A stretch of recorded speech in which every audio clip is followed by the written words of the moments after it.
Okay, and we're back for episode 30, the Lonely Stunner podcast. I'm Seth. And I'm Evan. We're back again. Back again. Facts. What should we kick it off with? Get straight into it. I guess the UFC card, that's tomorrow night. UFC on ABC, Hill versus Rountree. Yeah, two Negroes headlining Baku.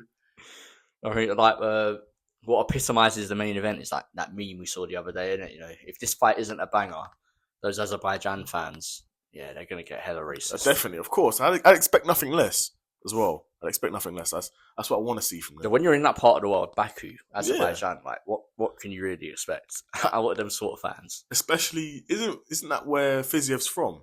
Yeah. And he's the co-main. Yeah. But he's violating. I hear it, but like you can't really put that above Jamahal Hill versus Khalil Rountree. That's a high stakes, like, ranked main event. No, but like, why are you going to Baku if you're not having Fiziev? No, I hear it. No, it makes sense because you could have just had that Jamahal Hill versus Khalil Rountree fight on like a pay per view. Yeah, and then had Rafael Fiziev main event. Yeah, like that change really doesn't affect this card that much. And I think, like we were talking about the other day, how in the space of like 2 days, MMA Guru and Lucas Tracy both made videos about how bad the upcoming pay per views are. The next, what's that? 3173 317. I'm not sure is because obviously 317 is Topuria versus Charles, so that's like main event heavy. Yeah, but then 318 I think is the Max Holloway Dustin Poirier main event. Oh, yeah. And then 319 is the Dricus versus Chimaev. Yeah, low-key 318 doesn't even need to be a pay-per-view, I'll be real. I mean, I get it. It's BMF title. It's Poirier's last fight, but neither of them are world champions. No, I mean, they are definitely both main event level talent. They are, but like, at this point in their careers, you know, Max Holloway's just been knocked out for the first time ever, and Dustin Poirier has confirmed this is a retirement fight. Yeah, this could have been a Fight Night main event. I mean, the co-main event is Marvin Vettori versus Brendan Allen. So that's a Fight Night. Bro. Then Neil Magny versus Gunnar Nelson's the feature fight. That's a Fight Night. That is horrible. Like, that's so bad. Charging someone $80 to pay for that, to watch that, is nuts. I mean, I wouldn't pay for the most stacked card. I mean, UFC 300 exactly. I wouldn't pay for. Yeah, facts. I will illegally stream that. Yeah. But like, if I ever was going to pay for something, I definitely wouldn't pay for this. Oh, yeah, but I'll be real. Who actually pays for this anymore? Like, really, I think the American audience is like a big... They must be. Because to be able to still have this pay-per-view model, I mean, where no one else pretty much even has a pay-per-view model these days. I mean, boxing kind of does, but those boxing pay-per-views are nowhere near as expensive as these UFC pay-per-views. It's like 20-25 quid for a boxing pay-per-view. Over here, yeah. But in America, it's just as expensive. Oh, really? Here it's cheaper. Money? Yeah. Oh, okay. Cause I remember back in the day, like Floyd Mayweather would be fighting, and people would be saying like pay-per-views like $100. Oh, okay, that's crazy. And deeper, like these are like Floyd Mayweather cards, so it's very main event heavy. They're like, top heavy, yeah. Yeah. Unless you're like a guy like us who's like in the know and knows what to look for, like some of these prospects. If you're just the average person watching boxing, you're not interested in any of these other fights. You're literally just paying to watch Mayweather fight. Yeah.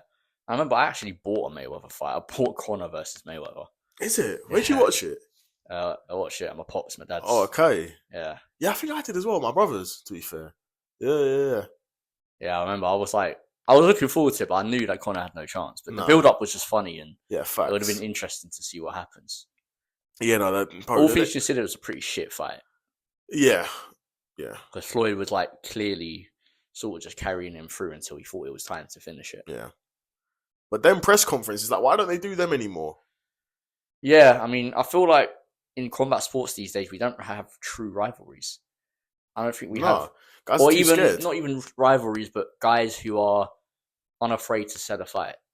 Yeah, guys are too scared to do that now. Yeah, you don't see the guys like, I mean, because let's not even say like, let's say a guy like Conor, but a guy who isn't as witty or smart as Conor. Even if you're like the same in the sense of aggressiveness in the rivalry, you're going to get some hype on your fight. Yes. But like even the Khalil Jamahal Hill fight that we're going to talk about, like, there's like a little bit touch of rivalry there. Jamahal Hill's Jamahal Hill, but he's been chatting shit. Yeah, but he does for everyone, isn't it? He does, yeah, he does. But Jamahal Hill's like a strange, I don't know, it's like he's like a stupid guy. Because he got caught, innit? You got dominated. Yeah. I got caught. You got dominated. Oh, man. Jamal Hill, man. We might as well talk about a couple of these fights. Yeah. They're only like really. I mean, there is like some nice prospects on here. You got like Orban Elliott, Sergey Ulanbekov. I don't know if you know who that is.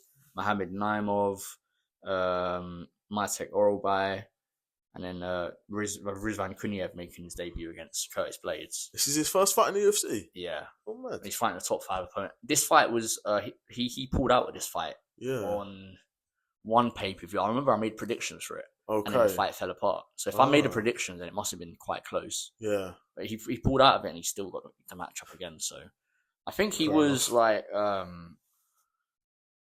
champion of some other organization. Yeah, the name definitely rings a bell. But I would say like the top 2 fights are the only like really, really interesting competitive ones. So I guess we'll just do them 2.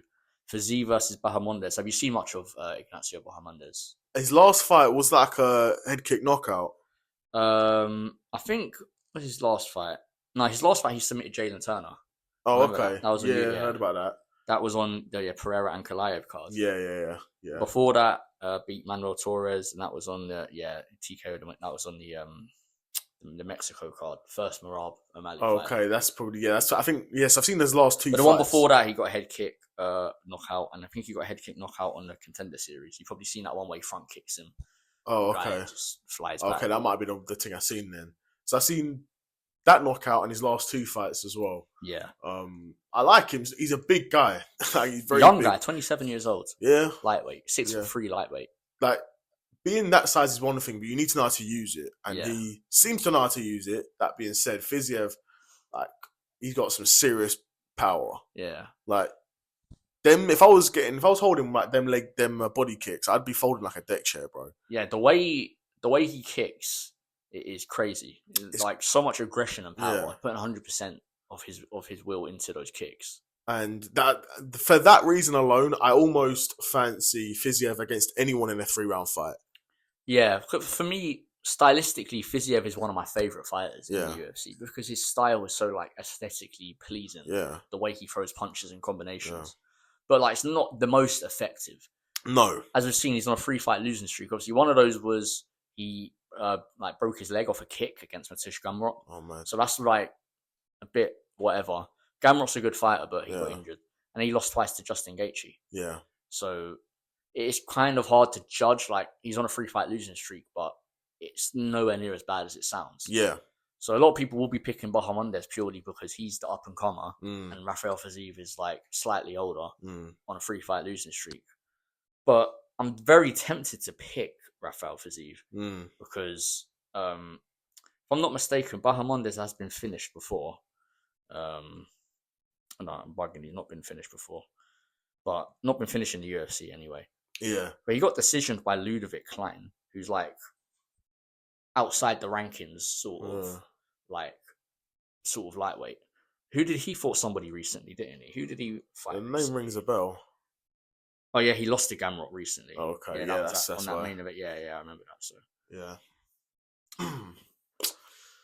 but it's. I'm gonna go with Fiziev. I think Fiziev's gonna knock him out. I'm gonna go Fiziev. I think he'll probably win a decision.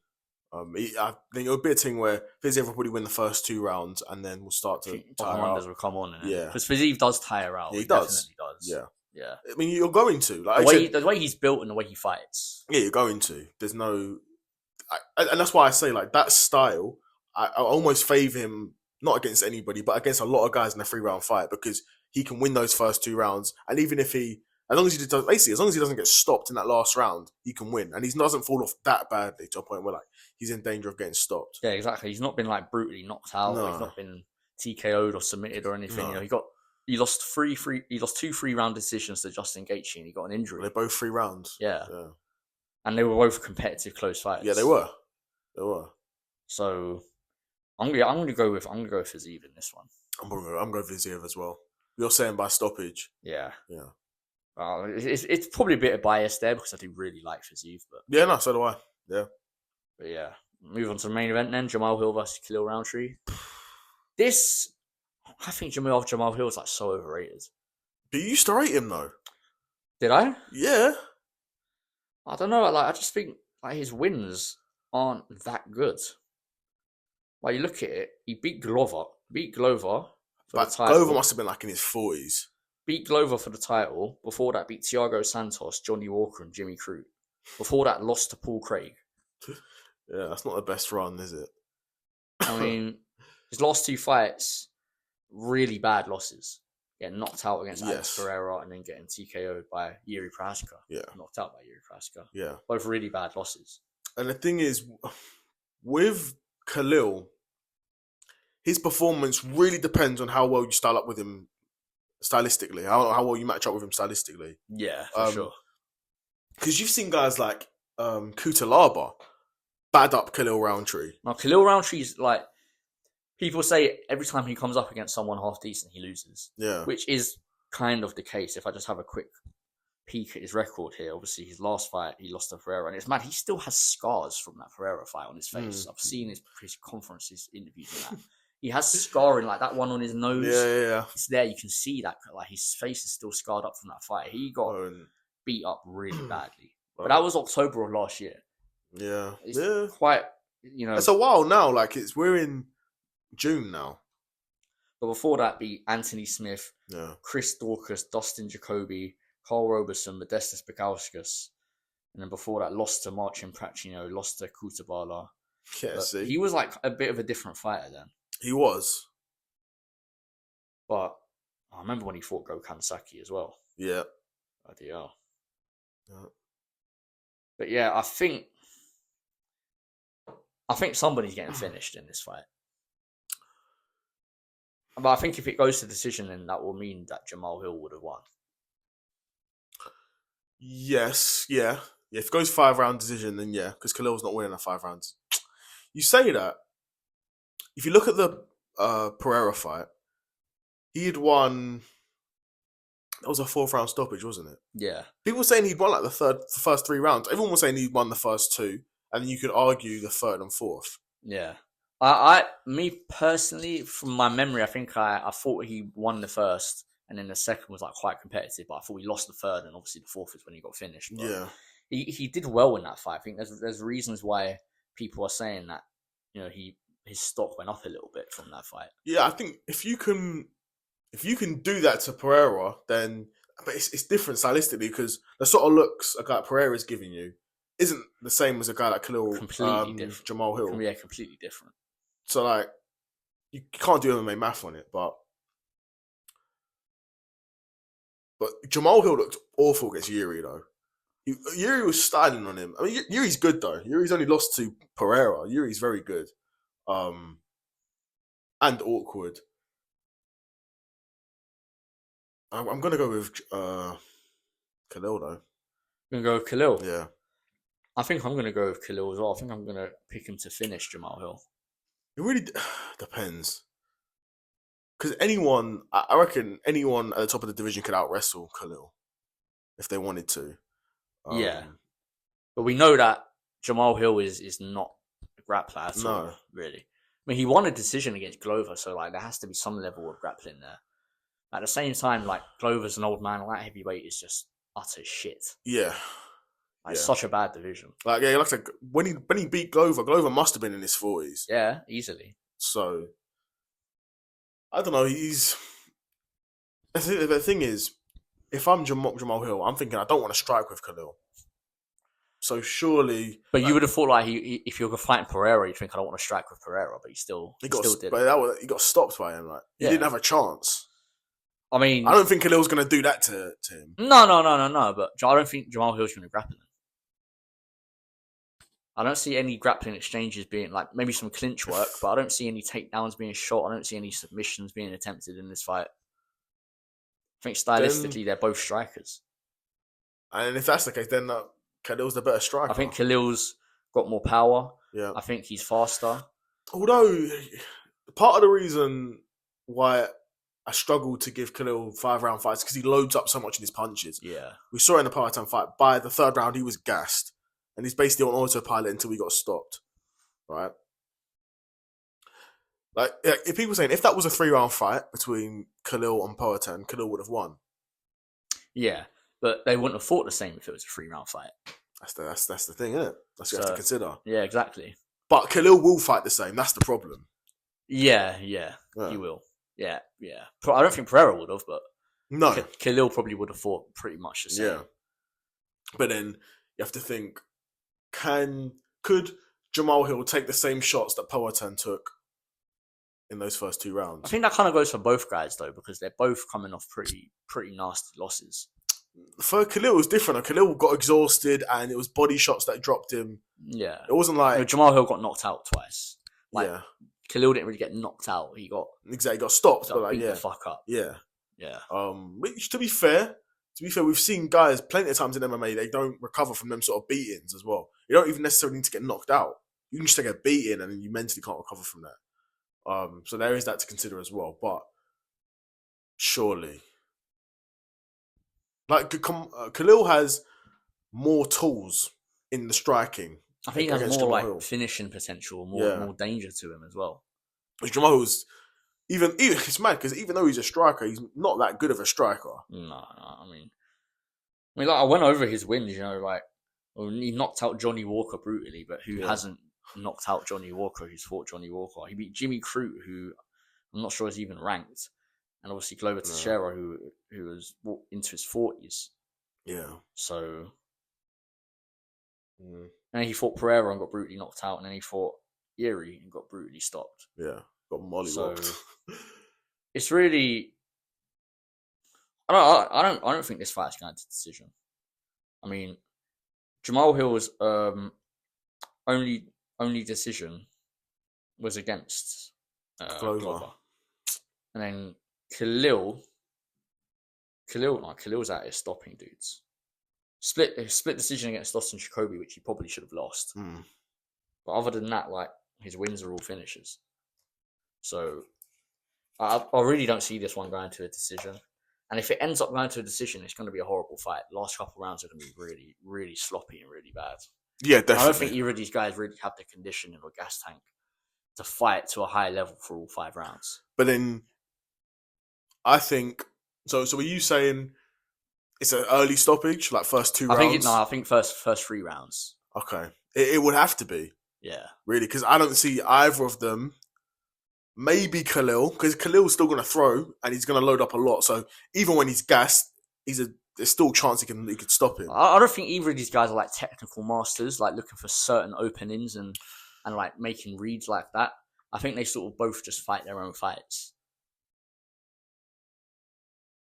I don't know. Khalil's got a unique style though. It's a unique sort of style where, yeah, he's not really looking for openings. He's got his style and he's just going to stick to that. But because that is so different to everyone else, it gives guys problems. Yeah. No, I think I'm going with Khalil. I'm going with Khalil here. I think he has more finishing ability. I think he's more dangerous. I think he's faster. I mean, I'm not counting out Jamal Hill because, like, at the end of the day, he was a former world champion. And you can't, like, completely discredit that, however cooked light heavyweight is. I also think the last 2 losses he's coming off, if he's getting stopped like that, I mean, Pereira drops him once and finish him. Yuri drops him multiple times with like shots that didn't even look that bad, that powerful. They didn't, but very clean counter shots. Clean counter shots. Yeah. Which I think Khalil can pull off. I think he can pull off some clean counter shots. Even if it's on the back foot, I think he can pull them off. Do you reckon? He was showing off some of that against Pereira. I mean, I think it feels like a lot of Khalil's success is when he goes first, when he's like initiating the combos, because I don't know, he's weird. He is a bit of a weird fight because he kind of just fights. He fights his fight, but it's depending on who he's fighting, it can like look very different. Yeah, even though fundamentally he's basically doing the same thing. The same, yeah. This is a really interesting matchup. It's interesting. I mean, Khalil, in my opinion, is a very interesting fighter because, again, it's like I was saying, it's a style that is so unique. Nobody else really fights like him in the UFC. No.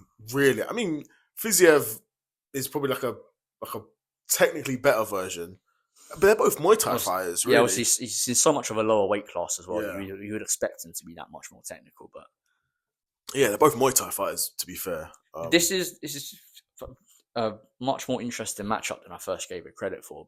But definitely, yeah. Definitely. Because when you actually look at each guy's strengths and weaknesses, you think, this is decent matchmaking stylistically. Obviously, commercially, it's not a huge. No, they're not huge names. I mean, obviously, Jamahal was a former world champ, and Khalil just fought for the title. Yeah, and Khalil would have got I know Khalil would have got loads of fans from that fight against Poatan. Yeah, loads of. I mean, even the narrative after that fight happened was that, Khalil has the potential, and he can beat this guy, he can beat that guy. And I don't think he's really too young, is he? 35, so probably been in the UFC for time. Probably has a few years left in the tank. Yeah, but as long as he doesn't get any mad injuries or anything. Jamahal Hill's probably around the same age, 34. Mad. How long has Jamahal Hill been in the UFC for then? Not like he came through the Contender Series, didn't he? So okay. Not that long. Yeah. Good few years. About 6 years. No, not bad. But he's like a late blue because he was only 5 and he became 6-0 in his Contender Series fight. Right.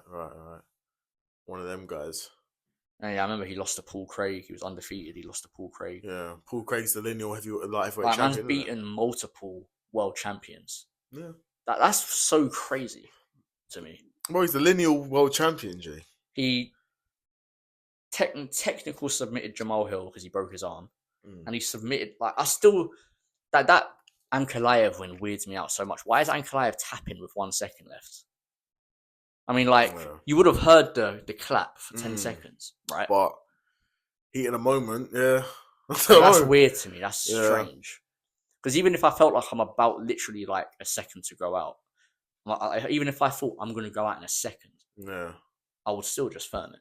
Yeah. If I go out, I go out. Because he was winning. Yeah. Paul Craig would have lost had it gone to points. So weird to me. They got to run it back now. Yeah. That's the sort of fight I would do on WMMA, though. That's the stuff I do as well. Yeah, that's what I'm looking even our guy Vlad Kogan. I look for his record. I'm like, he lost to him when he was 20. Yeah, facts. Let me just put him up against him now. Even though the guy he fought, the guy's on a 9-fight losing streak. Facts. And Vlad Kogan's top 10, top 5 ranked. Bro, it's about making them moments. Good, get his lick back. Got to, bro. Got to. I rate that.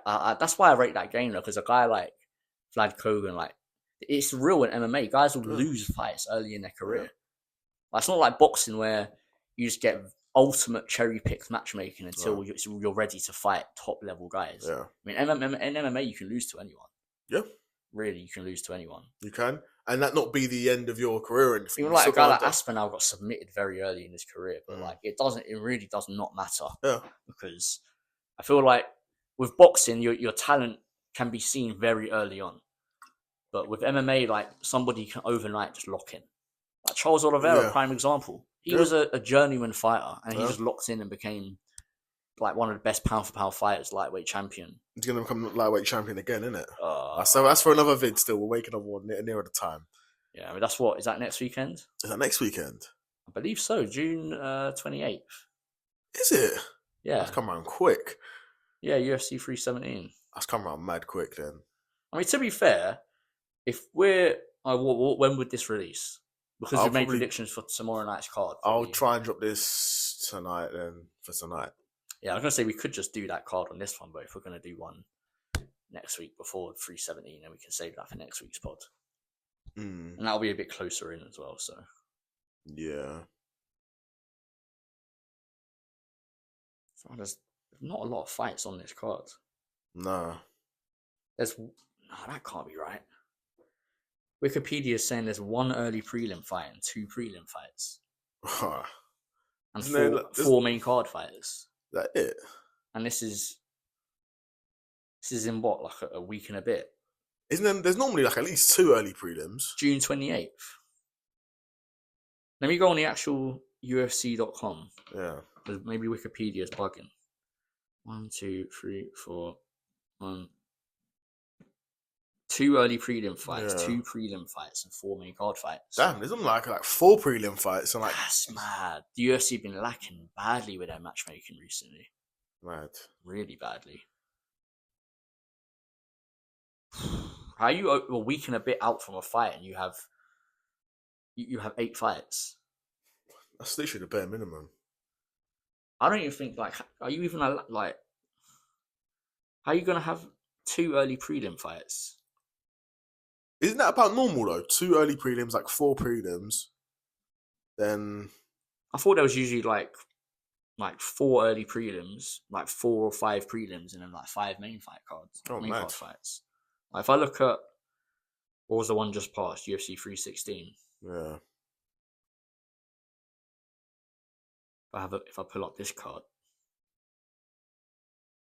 Yeah, 4 early prelim fights, 4 prelim fights, and 5 main card fights. Oh, fair enough.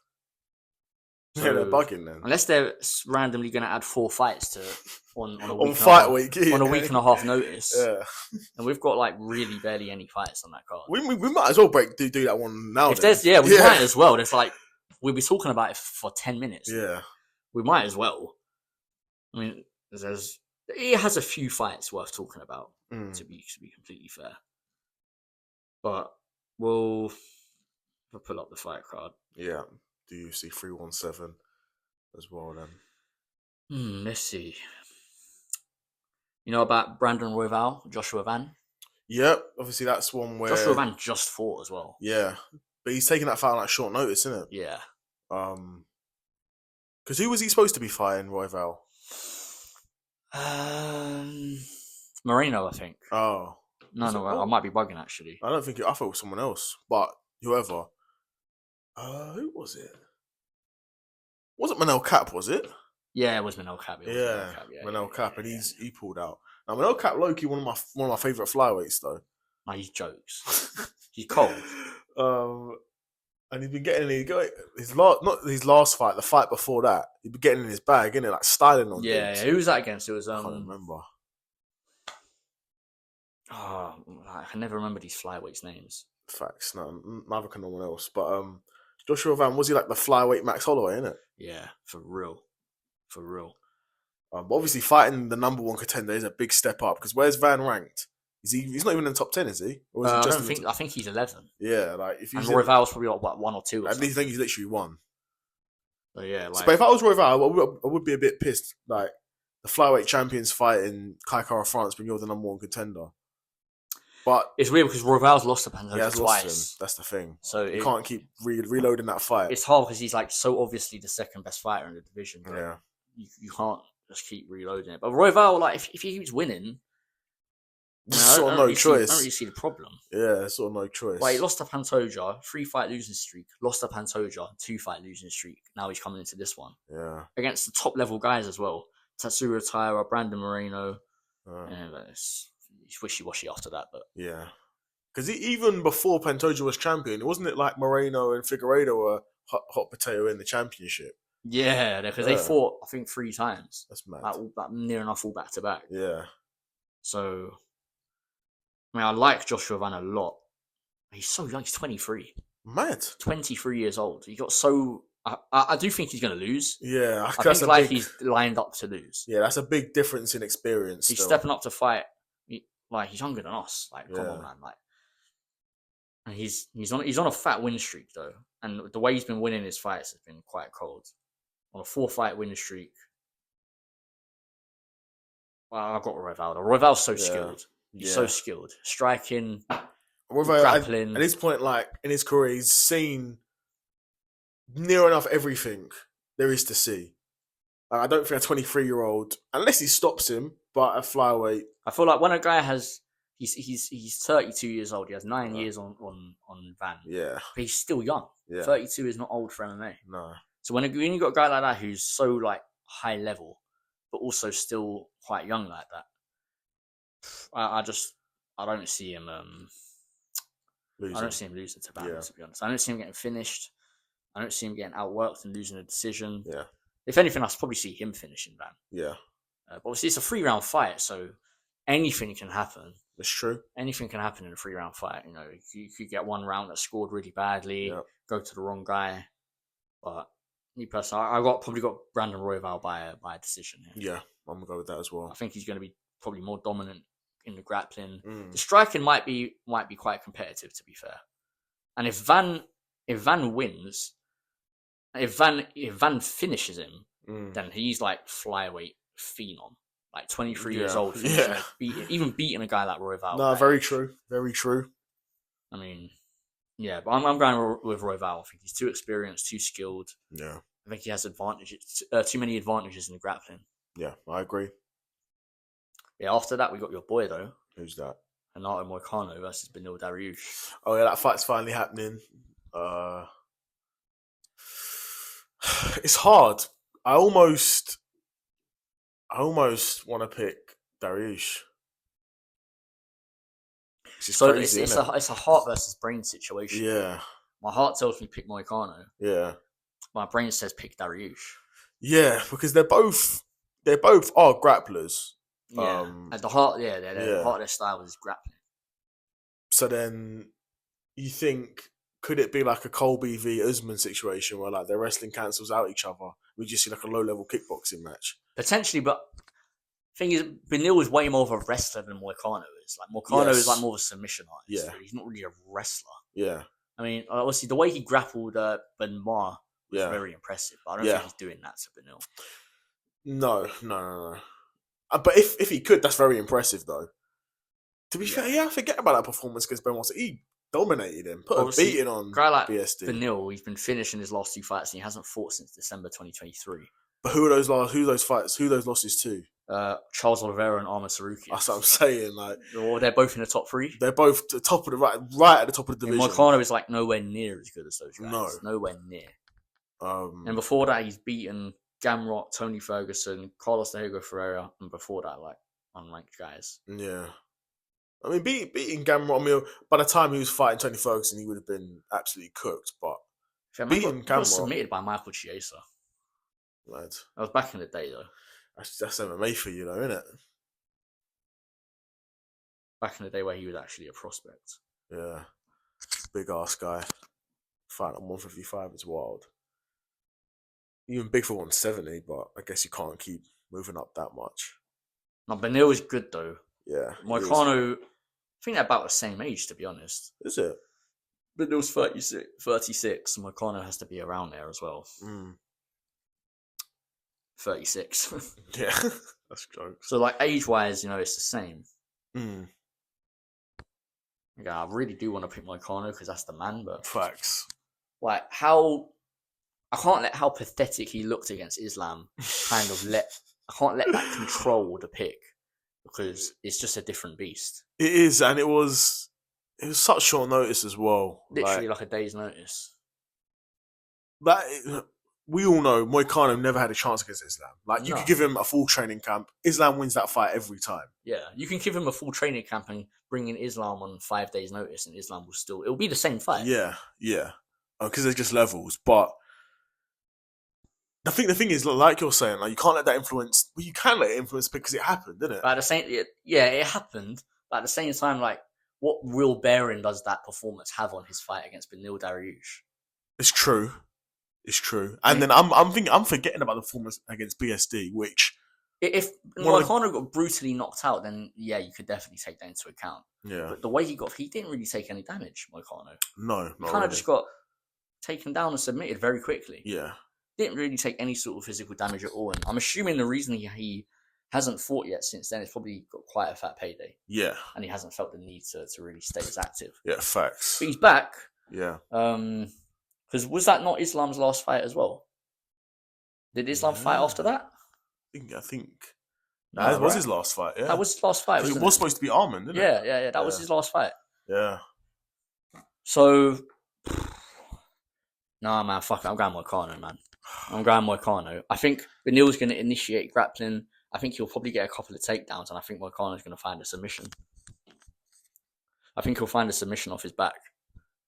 Do you reckon? You don't see that much nowadays. Though. I think he's going to find like a guillotine or a triangle. I have a feeling. But I don't think...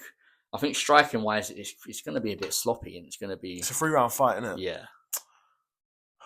I might have to go with Dariush. That pains me to say. Going to go with the man Dariush, yeah. Old man Dariush. Yeah.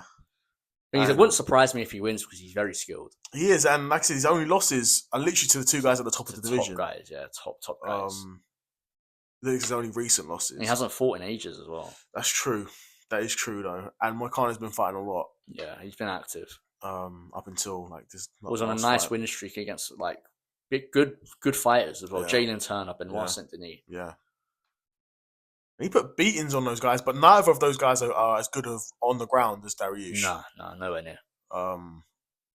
So of course, Moicano's going to be better than those guys on the ground, and he's going to use that to his advantage, which is a smart thing to do. Like when you've got an advantage in the grappling, grapple him and win. I think he said that was his mistake against Aldo, where like he was trying to strike with Aldo. Aldo just beat him up. Because that's what's going to happen. Yeah. No, you're just not that guy. Yeah. I'm gonna go with Dariush. That pains me because didn't Moicano win like an award for us? Yeah. What was it? What was it? Was it our fighter of the year? It wasn't fighter of the year. No. We gave that to. It was either Pereira or Topuria. I think Topuria. I think I convinced you to. Yeah. To vote for Topuria. And boxer of the year was Usyk. Moicano did win an award. I remember. Like, it might have been like prospect or up and comer or breakout or something. I think it was breakout. Breakout. Yeah. It's a shame his next fight had to be against Islam because like kind of just. Yeah. But obviously for him, he got paid. Man fought for the title though. Yeah, facts. Yeah. Why not? Yeah, for real. Like, he can say he fought for a UFC world title. That was the only time, innit? Yeah. He didn't get a title shot at featherweight. No, he didn't. It's mad that's how we remember him as well. Like when he was some up and coming featherweight. Yeah. Back in the day. Yeah, because obviously by the time he fought Aldo had long lost the belt. I think the first fight I saw of him was when he fought Brian Ortega. Oh, mad. And I think he got submitted. Mad. Yeah, no, I'm going to go Dariush. So you're going... Grand Moicano. I think he's going to submit him off his back. Yeah, I think I'll be made to regret that pick, but let's see. I mean, you probably hope that you regret it. Yes, exactly. I am hoping I regret it, yeah. No, I was just thinking about the awards there. Who was it? What was the award we gave Shamik Moore? Sorry as hell guy. Sorry as hell guy of the year. The awards this year are going to be jokes. No, definitely. Because that's a whole year. We would have had a whole year of podcasts. Yeah, a whole year of podcasts and then lead up to the award ceremony. Yeah. Oh, that's cold. Yeah, facts. No, but co-main event, I think this pick will be a bit of a formality. Okay. Alexandre Pantoja versus Kai Kara France. You got to go Pantoja. I don't think really even much needs to be said about this. Everybody knows how good Pantoja is. Striking, grappling, probably one of the best grapplers in the entire UFC. For his weight class as well, nobody gets near him in the grappling. Even a guy like Roy Val can't get near him in the grappling. He's almost like, it might sound a bit crazy, but he's almost like a better version of Marab at flyweight. Like, he applies the pressure, but his striking's a lot better than Marab's. And his submissions are, his jiu-jitsu's like so much better as well. Yeah. He's really out here like finishing these guys. I mean, his last fight, obviously, he submitted Kaya Sakura. Completely undeserved title shot. Yeah. No, but they're violating Kaya Sakura. Haven't they ranked him at number 15 now? I mean, that was his only UFC fight. Like, it's a champ, bro. You don't go from... But should you be ranked with 0 UFC wins?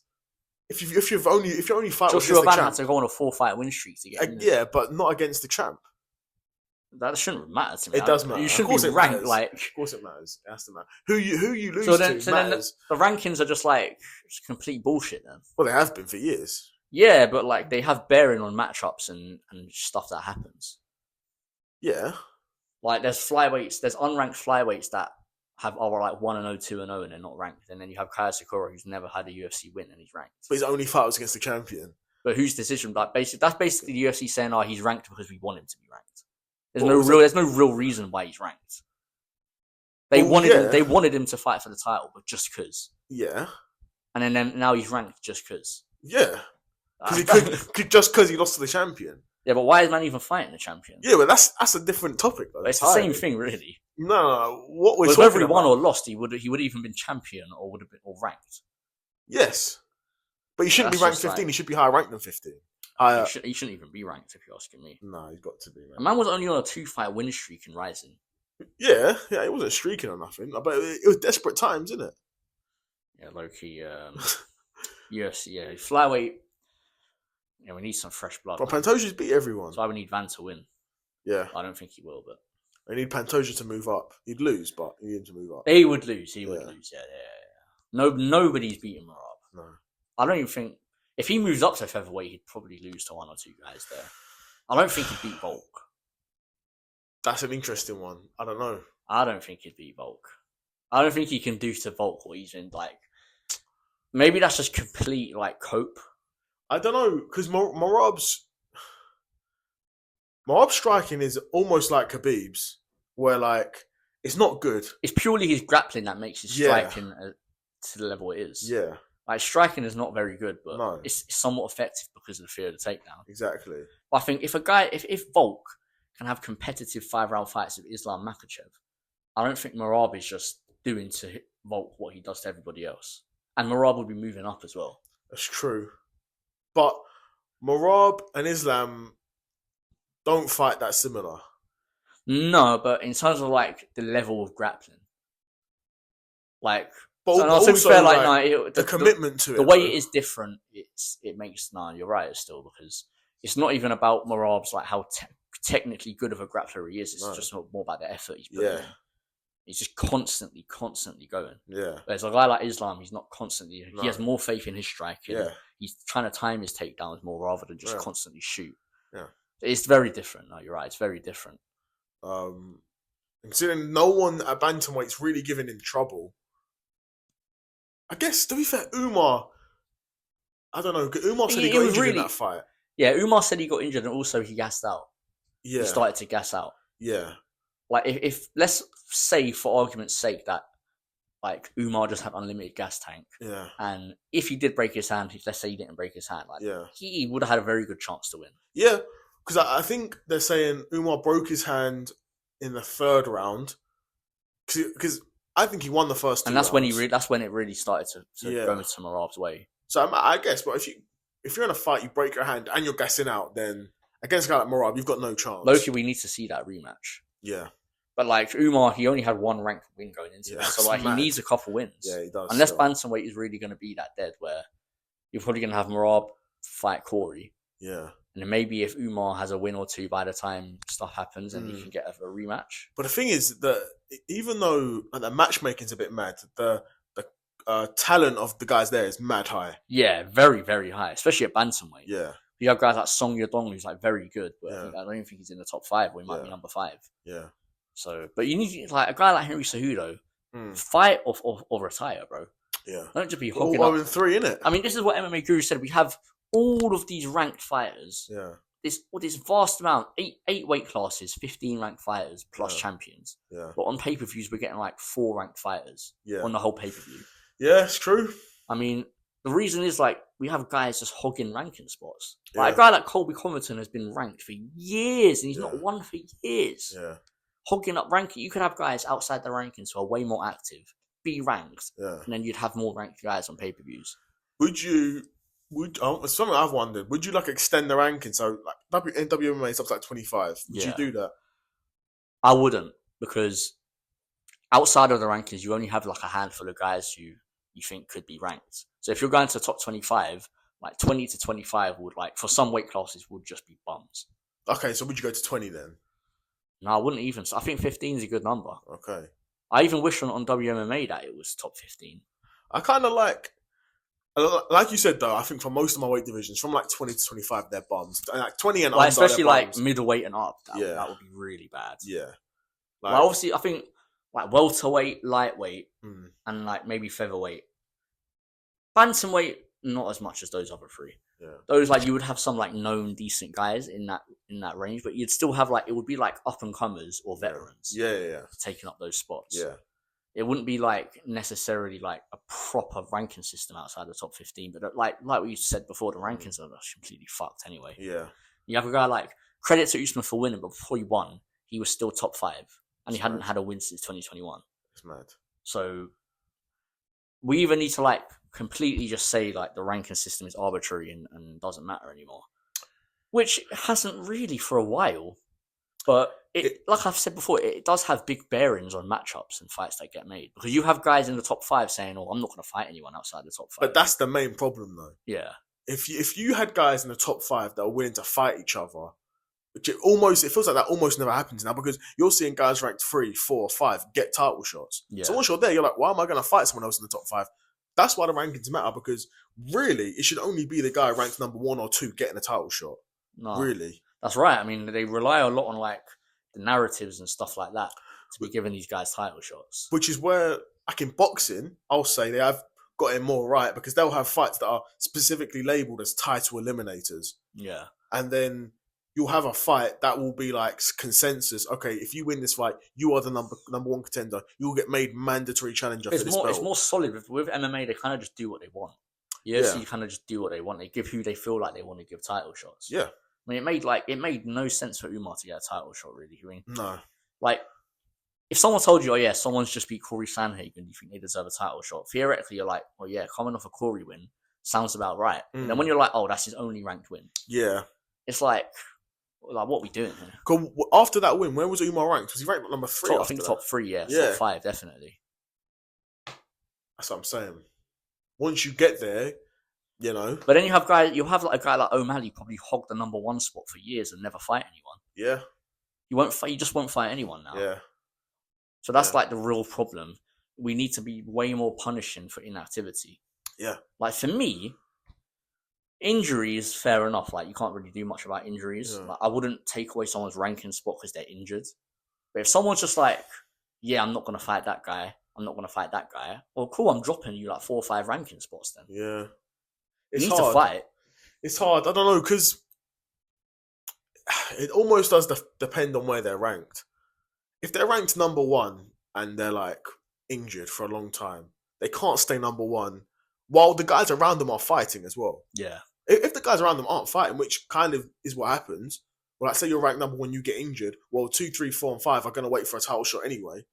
So even like, think of a guy like Usman change. who didn't fight for so long, and you have all these other guys around him fighting. Yeah. But he's still holding on to his spot. Yeah. Like, that doesn't make sense to No. me. You're dropping other guys instead of dropping him because of like what he's done in the past. Yeah. But that shouldn't have any bearing on someone's current ranking, if you ask me. No. Like, and it does have way too much of a bearing. Yeah, way too much of a bearing. Yeah. And it shouldn't really have any. But well, I guess we'll move on to the main event now. Yeah, so go on. That little side tangent over, but yeah. Facts. Like, probably best fight of the year. Probably will be the best fight of the year. Most hyped, anticipated fight of the year. Yeah. Ilia Topuria versus Charles Oliveira. Yeah. Like this, for me, like in my head, the result is a bit of a foregone conclusion because I think Ilia is that much of a lock. But like so many guys love Charles, man. His fight's got so much hype behind it. And if Charles was to win, that would like really, really like, I don't know what the phrase I'm looking for is, like not fuck stuff up, but like throw a cog into the works sort of thing. Like it would like the way you think stuff's supposed to go, it would just completely halt it. Yeah. And like it would be weird that Topuria would knock out Vulcan and Max and then lose to Charles. But that could happen, bro. It's MMA. And it's 155. Yeah. I mean, Charles is, to his style-wise, Charles is one of my favourite fighters. And so is Ilia. So is Ilia, actually. Yeah. I love the way Charles fights from the front foot. Like, he stands very tall. Yeah. His boxing has improved so much in this like little lightweight prime run he's had. His boxing has improved so much. And obviously his grappling has always been very, very high level. Yeah. The reason why he's got, is it the most submissions in the UFC history? Yeah. Which is mad. And he's been in the UFC for so long as well. Yeah. He was on UFC Undisputed 3 again. That's mad. That is so mad. That's mad. And Topuria's been in the UFC for probably like 5 years? Yeah. Man, it's undefeated featherweight champion, moving up to become undefeated double weight world champion. Yeah. I don't know if Charles wins this, right? I don't know how much that fucks shit up though, because if Islam's at 170 anyway, that fight's not happening. I guess Ilia could go up to 170, but all that would happen is, in my head, is let's say Ilia wins, his next fight is probably Arman. Let's say Charles wins, his next fight is Arman. So it doesn't really mess things up that much because Islam's out of the picture at 155 anyway now. Yeah. But you gotta go with Duke Bronx. You're going with Duke Bronx. Got to, bro. Finish. The thing is, if anyone could finish Ilia, it's Charles.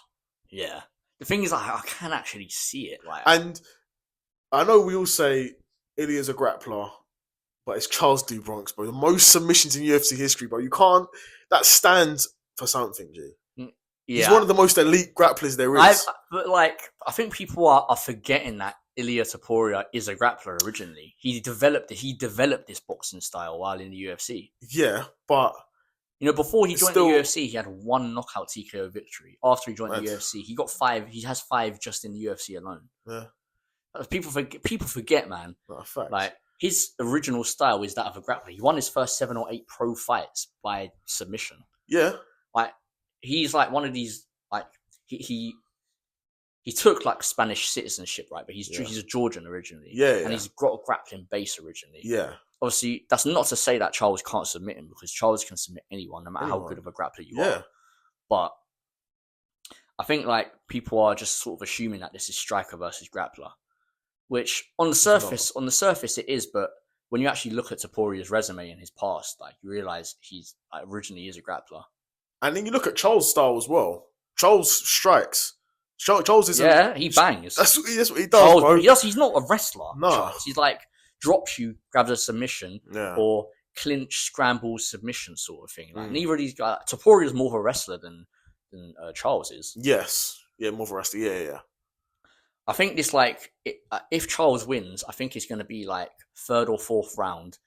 Like, both guys are pretty tired. It's kind of a bit of a war. And then Charles is going to like find a submission in a scramble or something. I think if Charles wins, that'll be the way. But I think Topuria is going to chin him early. That's it, really. Like, what will happen is Charles will probably try and apply pressure. If he can take Topuria's shots, close the distance, force a scramble, maybe grab a submission, Charles can win like that. But it really just begs the question: can Charles take those shots from Ilia? If he can't, then I personally don't think he can. The way I've seen him be dropped, he's been dropped, but and chinned by guys, like, I can't. Like, stays in the fight. I can't see a world where like, but Ilia makes it so you can't stay in the fight. Bro knocked out Max Holloway.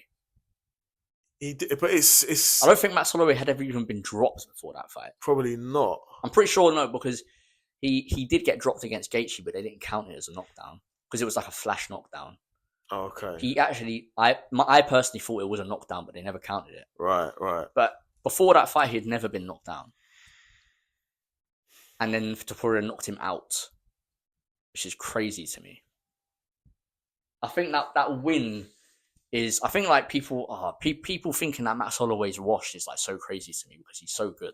He still is so good. Yeah. And I think that for me, that win against Holloway just speaks more volumes to how good Topuria is. Yeah. And for me, the confidence he has going into these fights as well, like, he's just got too much aura. I mean, dude, Bronx has got hella aura as well. Hella aura. You got hella aura. Bro, man's a former champ. He's loved by the people, bro. He's a people's champ. Nah, yeah, he is the people's champ. He's a people's champ. It's hard to go against people's champ, man. Oh, man. Because, okay, if Charles has decent striking. Like, his striking's improved a lot. His striking's good. And he's got the range as well. He knows how to use it. And that will be... Not to say that Max didn't know, but Charles is a very different type of striker. It's different. It's different. Because Max Holloway's like volume striker. And he's a boxer. Builds up through the fight. Yeah. He's a boxer. Charles has a lot more kicks. Yeah. And he's a lot more like dangerous as well. Yeah. A lot more trying to finish the fight with his strikes. And he's a bigger guy as well. He's been at 155 for time. Who is it that he like dropped and submitted? Was it Michael Chandler? He like dropped him. Like, yeah, he dropped him with a left hook and took his back and submitted him. That was nasty. Bro, you can do that to Michael Chandler. You can do that to a lot of guys, man. But for me, like, Topuria is like the built different guy in the UFC. Like, he's saying, yeah, I'm gonna knock out Max Holloway and that's it before the fight's even happening. He goes and does it. Yeah, it's true still. Like, for me, like, guys like this don't just come around. It's true. And for me, if he was from if like English was his first language, I think like he would be as big as Conor. Yeah, but because he's like. But the thing is, in like Spain, he probably is. Yeah. No, in Spain and Georgia, he definitely is. But I think like the way he talks, like, obviously over time he's refined his English, because at first he didn't even speak any English. Yeah, I remember when he was beefing Paddy Pimblett, like back in the day. Yeah, when I was at my old job, I remember watching that video of them beefing. Yeah, I think he barely spoke any English then, and that was probably like 2021, 2020. Got to respect it, bro. English isn't an easy language to learn. Nah, especially at that age. That age is a second language as well. Yeah. Like, I'm interested to see how old these guys are as well, because Charles is... Or would it even be his third language? Maybe, actually. Maybe. Because what were they speak in Georgia, then Spanish? But then you got a guy like Charles who just doesn't speak English. Facts. You don't have to. He doesn't need to, but he's got enough aura. Like, he's got enough aura. What did he say when he was in the pay-per-view, in his post-fight? He was like, hi. What did he say? Like, it was like the champion has a name and it's Charles. Yeah, facts. Yeah. That's one of my favourite post-fight press conferences. He wrote that. That's enough aura to carry you to it. Was that when he first won the title? I don't know. I don't think he'd won the title yet, had he? I thought he did. Or did he win the title there? Was it a vacant title against Justin Gaethje? It might have been. I'm pretty sure that was it, but let me pull up his record quick. Yeah. Oh no, it was against Michael Chandler. He won the vacant title. Okay. That's mad. Michael Chandler was really did get the Dana White treatment. Facts. Dana White privilege. Yeah. No, facts. Well, Tony Ferguson did violate that one, but it's true. What happened to Tony Ferguson? Tony Ferguson is going to become a people forget man fighter. He already had, but the thing is, you can't go out that sad though. You can't, but like, how many losses? What 7, 8 losses in a row? Yeah. You can't. I'm sorry, but like, is that going to make you feel differently about like when he was in his prime? Like, are you thinking now? Are you thinking like, he was never that good in the first place? Bro, a bit. Like 8 losses is mad, G. It's mad, but like when you watch his fights, he's not the same guy. No, he's not. He was that guy in the Justin Gaethje fight, and he got beat up badly. Yeah. After the Justin Gaethje fight, he is not the same guy. No, it's true. Like, you watch him fight, and he's just physically, he's not the same person. No. That's why I'm like, okay, like, post Justin Gaethje Ferguson and pre Justin Gaethje Ferguson are 2 completely different guys in my mind. Yeah. No, he was so different, bro. Like, but the thing is, he would. No, he's just different, bro. Tony Ferguson was built different. One of my favorite fighters to go back and watch. And like, he was beating like decent names. Maybe streaking. Edson Barboza, RDA, Kevin Lee, Anthony Pettis, well. Donald Cerrone. I mean, to be fair, these are like the pre-generation fighters. Like, these aren't the new generation fighters. It was really once he started fighting the new generation when he started getting fucked up. But like Justin Gaethje, then Charles Oliveira, then Beneil, then you got KO'd by Chandler, then he lost to Nate Diaz. I mean, when you get submitted by Nate Diaz, I mean, that's it. Like, well, what's even the point? Yeah, because Nate Diaz he got submitted by Bobby Green. Come on, man. Come on. Nah, he got submitted by Bobby Green. You can't tell me like the guy who got submitted by Bobby Green is the same guy that is beating Anthony Pettis and RDA the way he did. But you say that though, Nate Diaz is of that generation. Yeah, Nate Diaz was finished by that point. Has Nate Diaz not essentially been the exact same fighter his whole career? He's just worse now. He's just older and slower now. Yeah, but he's pretty much like essentially still his the style, same. Yeah, his style hasn't changed at all. And you got to think Tony Ferguson's also getting older and slower as well. But Tony Ferguson was still nearer his prime than Nate Diaz was at that point. Nearer, but in terms of levels, in terms of skill wise, Nate Diaz was closer to his prime than Tony was. Yes, but Tony Ferguson's prime was so much better. In terms of time wise, no, I hear that.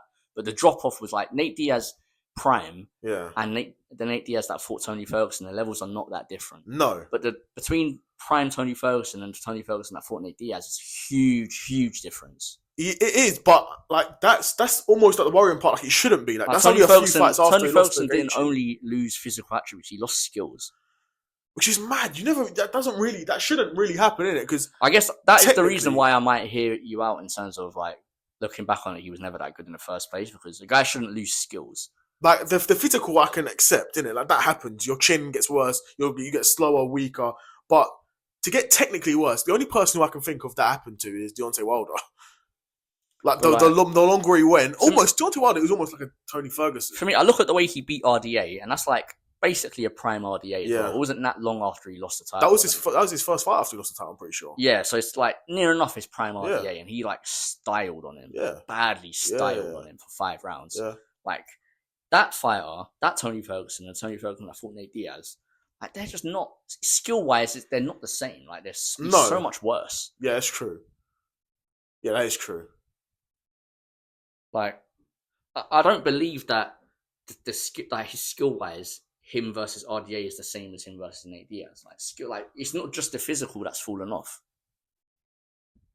Like for me, it is a lot of the physical though. He's visibly. He's old. He's very old. Yeah, he's getting on. Yeah. Even when he was supposed to fight Khabib, he was probably like in his mid-30s. Yeah. Didn't man say to Verdun he's going to ankle pick him? So he's the go for stuff like that. Tony Ferguson did have better aura. Really shut up for an ankle pick. The thing is, if Tony Ferguson was about now, bro, like if prime Tony Ferguson was about now, bro, he'd be a superstar. You know what? Like I'm a big detester. Yeah, people think, oh yeah, I'm glad we never got Tony versus Khabib now because we know how that would have gone. I don't agree with that. I really don't. I still think Tony Ferguson was a really tricky style for Khabib. I think the way he scrambled and the way he rolls about in the grappling, I don't think Khabib is going to be able to just, put you up against the cage, Dagestani handcuff, tie your legs under. Man, I don't think he's just going to do that to Tony. I mean, the way Tony fights off his back, or used to fight off his back, elbows, all this sort of shit. Yeah, but he hadn't grappled against Khabib, though. No, and he hadn't grappled against anyone even in the same stratosphere as Khabib's grappling. And I reckon Khabib, because Khabib would have got to him. Tony Ferguson's gas tank was mad. But again, like, no one's forcing him to wrestle like Khabib's going to be forcing you to wrestle. No. But for me, like, if he can do what he did to guys like RDA over 5 rounds, like, if he can fight the way he did, and, like, surely that sort of grappling isn't going to have as big of an impact on him as it would other fighters. I don't know. Getting grappled like that is extremely tiring. Yeah. And the thing is, especially with a guy like Khabib, who knows off rip he can't strike with Tony Ferguson, so he knows his only route. Because Tony Ferguson isn't the type of guy to also like be scared of the grappling. No, he's like gonna fight the way he fights. He's not gonna be less of a striker because he's scared of getting taken down. Well, that's the thing though. Going into the fight, he would be thinking that. But I can imagine after a round or two of Khabib wrestling you, you're gonna be like, okay, I can't be so loose with it because if I get taken down, that might be me for the round. Yeah, I hear it, but I don't think Tony Ferguson had that type of mentality in his fights. I think he was kind of just trying to be dangerous. But I think it gets to a point, like, for every person, like, when you're in the situation and you're 2 rounds in and you've lost those first 2 rounds and you've been wrestled and you think the guy's about to wrestle you again, your mentality changes. It has to. Like, it's just... I hear it. I do think Tony Ferguson has a completely different mentality to really any other fighter we've seen, though. He's got a CTE mentality, innit? Facts. Yeah, facts. CTE mentality. Didn't he, like, kidnap his kid or kidnap his wife or something? He does something mad, yeah. He does something mad, yeah. He does something crazy. I feel like his wife got like a restraining order on something. Yeah, he was doing some sort of madnesses. But the thing is, he was still went on to fight for years after that. Yeah. I think that was a good 3-4 years before he even retired. It's actually so sad what happened to him. Yeah. He was like one of my favourite guys when he was fighting. Got to be, bro. Because again, he's one of these guys who got such a unique style. Like,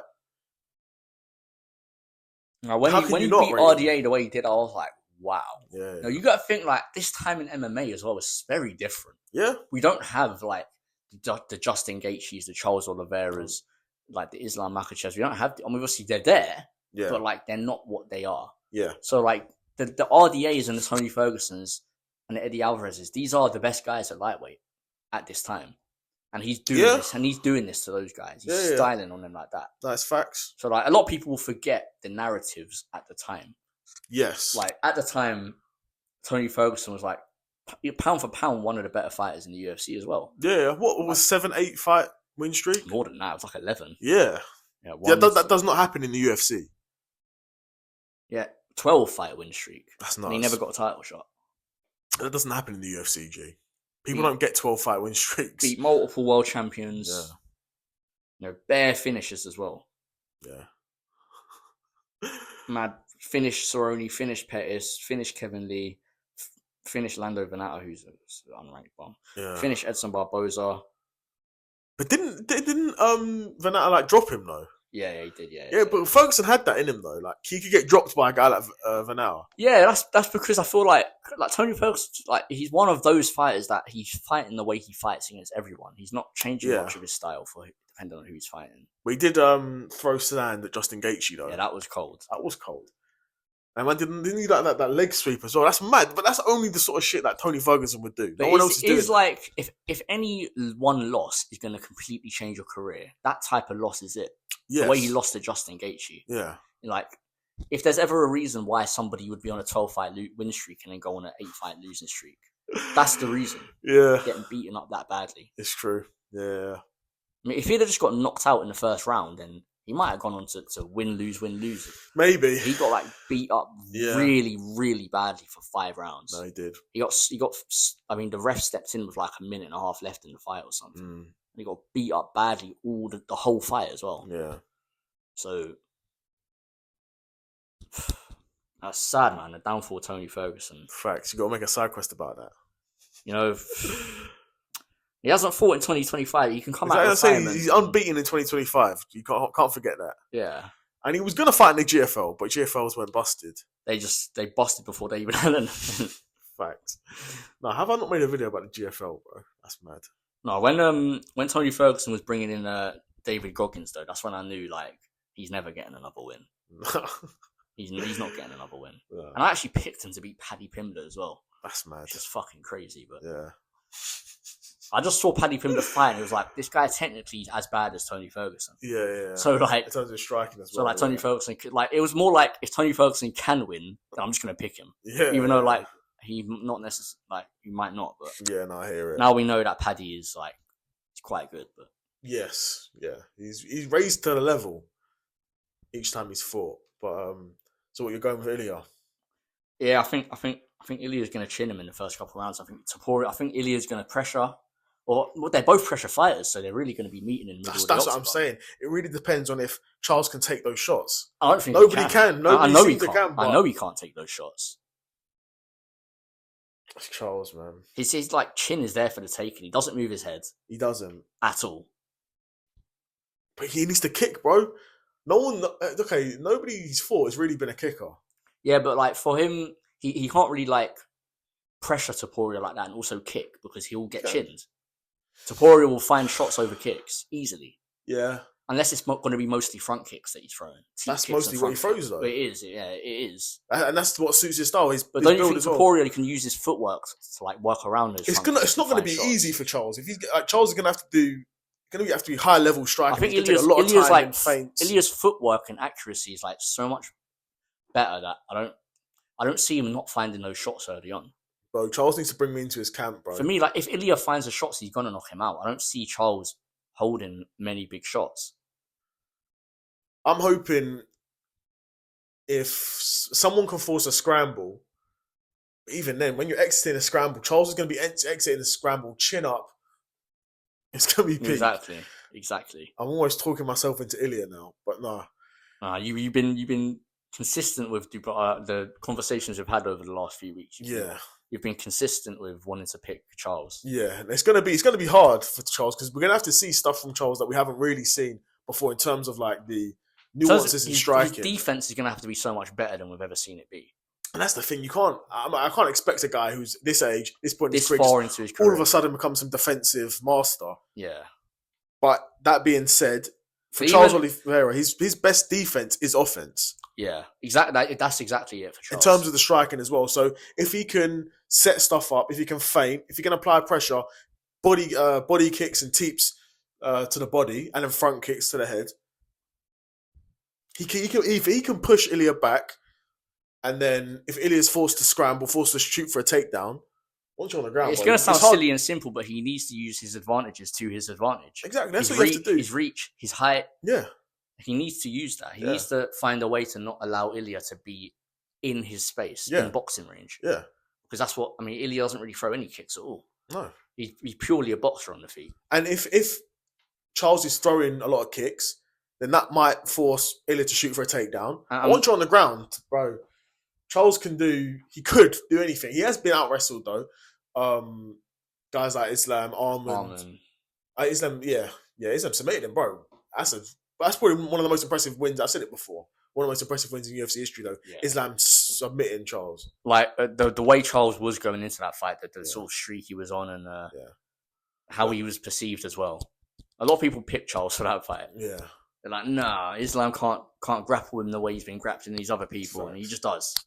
But then, Ilia isn't Islam in terms of the wrestling. No. Islam's a lot bigger. I mean... Like I said before earlier in this pod, like Ilia does have a grappling base, but he's not a grappler. Like he's not going out there looking to grapple guys. He's looking out there going to chin you. But then, who's to say? Like I said, if Charles is coming into that fight, throwing kicks, applying pressure, and he's keeping him outside of boxing range. But Ilia sees the chance to counter one of the kicks and go for a takedown. He might take it. He might take it, and then you're on the ground with Charles Oliveira, bro. I wouldn't bet against Charles Oliveira on the ground. But also, I'd say, do you not think that Charles Oliveira like kind of needs to change the way he uses his footwork as well? Because like obviously we know he's a pressure fighter and he likes to stay on the front foot for the fight. Like he simply cannot fight that way against Ilia, right? Surely he's gonna have to be way more evasive with his footwork. Like because we know he won't move his head, and he never has and he never will. But in terms of his footwork, he needs to like almost be there but not be there. Like be in Ilia's range but not be in Ilia's range at the same time. Well, he needs to be able to stay out of boxing range with him. Yeah, which with his height and reach advantage, you just think he should be able to do. He should be able to do, but then that's Ilia's whole game, isn't it? Like closing the distance. Yeah. So you have to stop him from doing that. If he can do it, so a guy like Max Holloway, who has some of the best footwork in the entire UFC, then to a guy like Charles, who is like quite one-dimensional in his striking, like I just don't see any other result other than Ilia just chinning him in the first couple rounds. But do you think offensively, Charles has more weapons than Max on the feet? Do I think Charles has more weapons than Max on the feet? Yeah, he does. You got to consider that, man. Charles is going to win this fight, man. But at the same time, like we've discussed, like Max Holloway is a guy that's willing to back up and be evasive and be defensive. But Charles, that might be the problem, though. But Charles isn't. But if you're willing to back up, when you're backing up, Ilia's coming forward. Yeah, but also, whereas if you're coming forward, two guys can go forward at the same time. It's going to be a war. And if it's a war, that's what I'm thinking. If both of them are going forward and they're going to be exchanging, I don't think Charles can take many shots. As I say, it's going to be hard for Charles, but he's going to have to set some. He's going to have to set up his shots. He's going to have to feint. As I'm saying, he needs to get me in his camp. I mean, like you said just a little bit earlier, we need to see stuff from Charles that we haven't really seen much before from him. And he needs to just, like I said, make the most. He needs to use his advantages because he's got advantages. He's bigger. He's a lot taller. You know, he's a kicker as well. He's got advantages there. He just needs to implement them. I don't see Ilia backing up much in this fight at all. I don't see Ilia taking the back foot because that's not what he does. Charles has to force it. It's probably going to be a war, man. Yeah, it's probably going to be a mad fight. Be. Yeah, a lot of questions are going to be answered in this fight. I think if Charles wins, that's what it's going to be. It's going to end up, we're going to get to that third, fourth round where both guys are tired. They've taken big shots. And then we get sort of those tired scrambles and Charles finds a submission. And like, it would be so hype if Charles won. That'd be crazy. Because like, you just know like the UFC would almost like be revived if Charles won. It would be low-key, the UFC would be revived if Charles won. Yeah. Like, that would breathe life back into the UFC. But then what does Ilia do then? I don't know. What does he do? He's committed to being a lightweight. You can't go back down to 135. Maybe he just chases Islam to 170, innit? Bro. Okay, man would just have to, like, fight Justin Gaethje or something. Yeah. Or Paddy, innit? Oh, yeah, that would be cold still. That would be cold. He would chin Paddy for sure. Yeah, he would, definitely. He would chin Paddy. He'd walk through Paddy still. I don't know how Paddy gets away with striking the way he does. Yeah, but honestly. I mean, I even thought like Michael Chandler, even if he loses, should find a knockdown or two in this fight. Yeah, like the boy Marcano said, Chandler punches like this, Paddy punches like this. Yeah, facts. It's true. It's true though. That's the thing. It's facts, but man, yeah, things don't always go the way we think they should. Don't they? Don't. Especially even then, Chandler. He's a very one-dimensional striker. Yeah, extremely one-dimensional. Especially at this point in his career. Like, he's just, jab overhand or jab uppercut. Like, that's literally it. If you can, he did front kick Tony Ferguson, which was nuts. Crazy knockout. Crazy. That's really all you have to worry about. A takedown and an overhand. Yeah. You can avoid that. Well, I guess guys like both Charles and Ilia are so much more dynamic than that, you know? Yeah. That's why I think Ilia would probably just smoke Paddy. And Charles would probably smoke Paddy as well. I think Paddy's kind of hit his limit. But when Paddy was first on the come up, not beating, I think before he beat like Tony Ferguson or something, I was like, I think his ceiling is like just outside the top 5. Yeah. I don't think he beats... But people used to think this guy can become a world champion. Nah, I never thought that. But there's people... Unless he made not now, such crazy leaps in his skills. How old is he though? He's not late 20s, I want to say. He could still improve. Like 28, 29? Yeah, he could still improve, to be fair. He could improve his striking. That's the thing. If he can improve his striking... Do you see his striking becoming... He's 30. You think his striking could become as crisp as it needs to be to beat Charles, Ilia, Arman? No. Because even, let's say, for argument's sake, that his grappling is as good as anybody's in lightweight.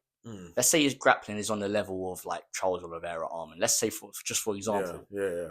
His striking still needs to make massive leaps and bounds for him to be able to beat. And that's those assuming, guys. like you're saying, that's assuming his grappling's on that level. Yeah, that's assuming, which he probably isn't. It probably isn't, but again, he's so much bigger than these guys. That's really his advantage as well. Yeah. Not just bigger in terms of height, but he's thick guy for lightweight. But when you get a guy like Arman, he's pretty big as well. Yeah, he's a very thick guy.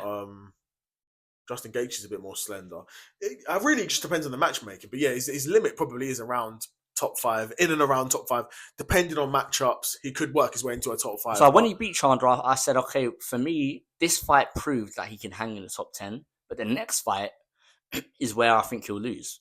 I mean, he doesn't have a matchup confirmed, does he? Nah. But also, like, a guy like Chandler, in the top 10, Chandler is the only guy who fights like Chandler. Yeah. So you can beat Chandler and technically be in the top 10, but that doesn't mean necessarily you'll beat on that other level. guys Like in the top 10, yeah. Like, do you think he could beat a Moicano, a Dariush, a Gamrot? Yeah. You think he could beat Gamrot's a bit harder. He might lose to Gamrot, but he's probably. I think he'd beat Benil and Moicano. Probably, I probably would fancy him. Yeah. Gamrot's like really good. People underestimate Gamrot a lot. Yeah, very well. Very good. I mean, he's a very good. He's also Lucas Tracy says he's a tough out. Yeah, facts. He's a tough out for anyone. Yeah. That might not even be a bad matchup for Paddy next. Yeah. Even though like probably would be a bit of a step down in terms of rankings, but yeah. So he probably wouldn't take it then. He's probably looking for a top 5 matchup, but those top 5 guys ain't gonna fight him. No. Gaethje's not gonna fight him. No. Poirier's matched up and he's gonna retire after. Yeah. So Poirier's ranking is essentially not even there. Well, where's Max Holloway? Max Holloway's like 5, isn't he? Is he ranked at lightweight? Oh, yeah, he knocked out Justin Gaethje. So that makes sense. So I mean, if Holloway loses that fight to Poirier, then he could fight Paddy next. That's a big fight. But don't you think at this point, even Max Holloway might just be looking for to be fighting the top big name guys, which is really the problem in the UFC. Yeah, probably, but that is the problem. Dan Hooker's there. Yeah, that'd be a good fight. Is Dan Hooker not fighting somebody though? Who was he supposed to fight? Didn't he break something? He broke his hand. Yeah, he was supposed to fight somebody. I don't want to say Gamrot. Well, Gamrot's number 7. Paddy's number 8. Yeah. These are the sort of fights that should be happening though. But if guys are going to try and big time it and be like, oh no, I only want to fight. Yeah, because like Arman is why is Arman number 1? He should be number 1. He's beat Charles. Yeah, but he pulled out of his last fight and he's not even looking to fight.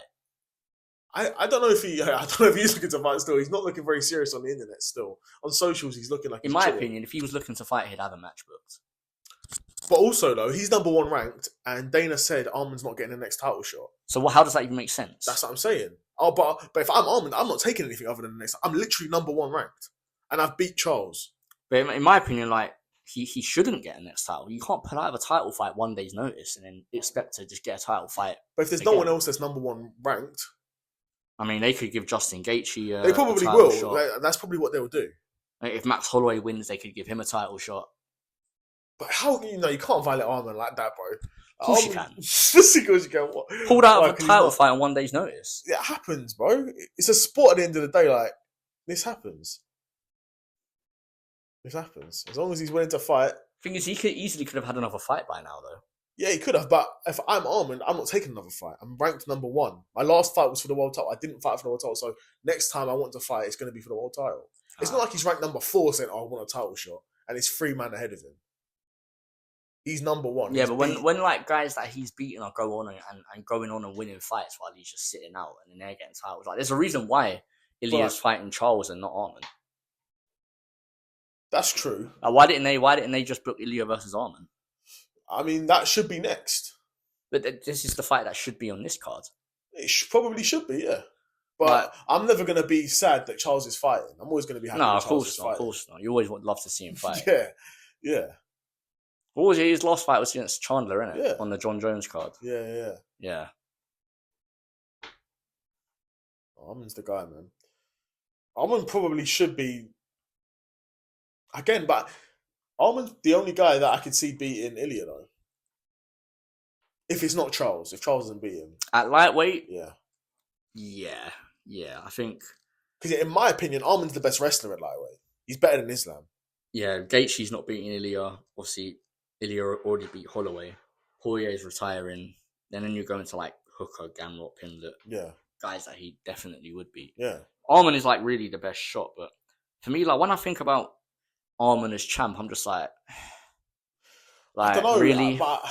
Like he's not like he's not even. It's not even like he's not exciting because like he's somewhat decently. I think entertaining. It feels like diminishing returns because he didn't fight Islam, and he is very young as well. Is he? He's like 27. Yeah, bro. He needs to be champ, bro. He needs to fight someone next. I think he was like 22 when he fought Islam the first time. Yeah, that's mad. That was close. Yeah, and that was he's 28. Yeah, he's cold still. But like he's lost to guys. He lost to Gamrot. That was a while ago now, though. 2022.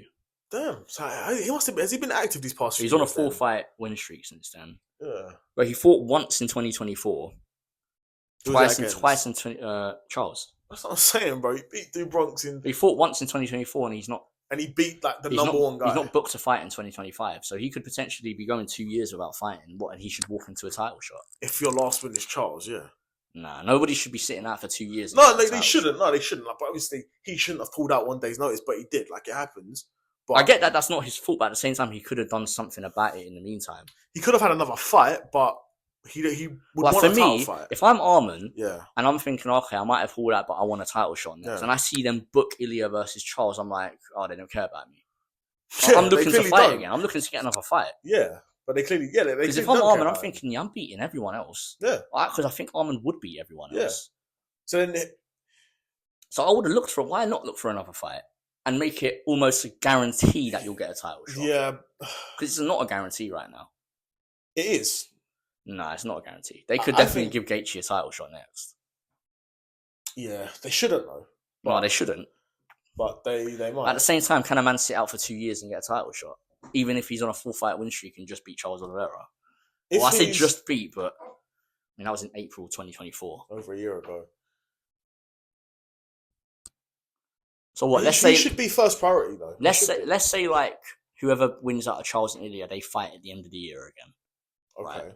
So that would be a year and a half he's sat out, and he walks into a title shot after pulling out of his last fight. Yeah. That's just not right to me. No, that's right. For Arman, it's right. No, if Charles wins, it makes more sense because his last fight was a very close fight to Charles Oliveira. Yes. And then Charles Oliveira would be the champ. Yes. So that absolutely makes sense. But same reason why Islam and Arman made sense as well. Yeah, because it's the same reason. Yeah. It's the same reason. But if Ilia wins, then I don't think that match is as desirable. Because there's less reason. It's not. There's less story there, but commercially, you can still bill it as the guy's number one contender. I don't think Arman's. I think Justin Gaethje is a way bigger name than Arman. Probably, yeah, because Arman's been out for over a year. Yeah, he's been out for over a year. Justin Gaethje's been out having fights and has been known for having exciting fights. And people only really knew about him in his last couple of fights. I mean, he beat Charles. Before that, he beat Benil. Before that, he beat Joaquim Silva. Okay. And before that, Damir Ismagulov.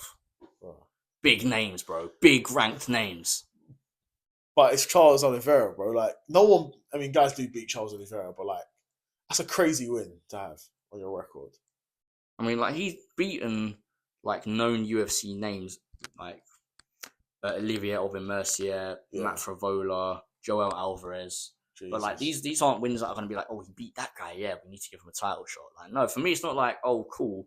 You beat Charles Oliveira a year and a half ago. We're going to give you a title. We're going to let you walk into a title shot. That shouldn't be it. If Charles becomes champion, it would be. At this point, I would rather give Gaethje the title shot. Arman's... It's not, but you can't be number one contender You can't let the fighters have this much privilege. We need incentives for them to fight. Because if you let Arman... Arman walk into this title shot, that just incentivizes every other top 5 guy to sit out and wait for the title shot. I do agree with you, yes. I don't disagree with he needs to be made an example of. Nah. He needs to be made an example of. Like, if I'm Dana, I'm saying to him, no matter what, I'm never giving you a title shot. You got to fight. What the fuck? No, if he never fights again, like, I'll be telling him, like, it gets to a point. I'll be telling him, like, mate, you're not just sitting out and waiting for a title shot. No, it gets to a point. I'll be telling him, you got to go and win again. But, okay, if you're the UFC and you've got a champion you want to matchmake him against, surely the number one contender is the first phone call you make. In an ideal world, yeah. That's what I'm saying. But this isn't an ideal world. Clearly not. This is a world where he only has... Well, Arman has 2 ranked wins.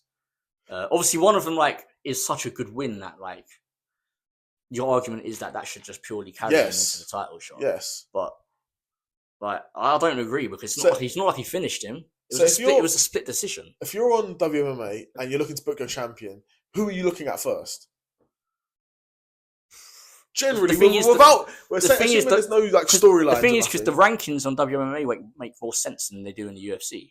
So on WMMA, I would say whoever's highest ranked. Yes. But in the UFC, whoever's highest ranked doesn't make sense in my eyes. Not always, but in this case, it does.